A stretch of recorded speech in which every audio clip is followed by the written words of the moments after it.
গুৱাহাটীৰ পানীখাইটিস্থিত অসম ডাউনটাউন বিশ্ববিদ্যালয়ে 15 সংখ্যক প্ৰতিষ্ঠা দিৱস শনিবাৰে বৰ্ণাঢ্য কাৰ্যসূচীৰে পালন কৰা হয়। বিশ্ববিদ্যালয়খনৰ আচাৰ্য এম.এন. দত্তই পতাকা উত্তোলন কৰা অনুষ্ঠানটোত মুখ্য অতিথি হিচাপে উপস্থিত থাকে গুৱাহাটী লোকসভা সমষ্টিৰ সাংসদ বিজুলী কলিতা মেধি। সাংসদগৰাকীয়ে বন্তি প্ৰজ্বলন কৰি শুভাৰম্ভ কৰে কাৰ্যসূচী।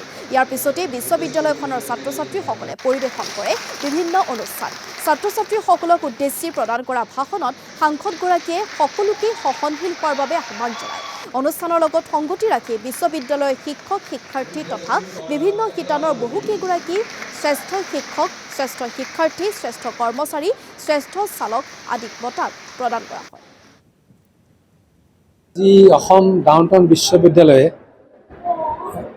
14 বছৰ সম্পূৰ্ণ হোৱাৰ পিছত আৰু 15 বছৰত ভৰি দিয়াৰ প্ৰাক মুহূৰ্তত আমি এইটো প্ৰতিষ্ঠা দিৱস পালন কৰিছোঁ। প্ৰতি বছৰে এইটো প্ৰতিষ্ঠা দিৱস পালন কৰা হয়।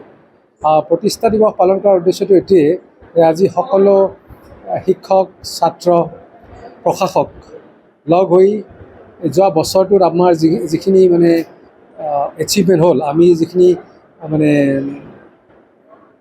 সুফল লাভ কৰিলোঁ বিভিন্ন কামত, যেনেকৈ যোৱা বছৰটোত আমাৰ প্ৰায় 2000 ষ্টুডেণ্টে ফাইনেল পৰীক্ষা দিলে, অলপতে ডিগ্ৰী পাব। তাৰপিছত আমাৰ ফেকাল্টিবিলাকৰ তেওঁলোকৰ মাজত মানে গৱেষণা, একাডেমিক্সৰ এক্টিভিটি বহুত হয়, আৰু সেইটো লৈও আমাৰ 10টা ফেকাল্টি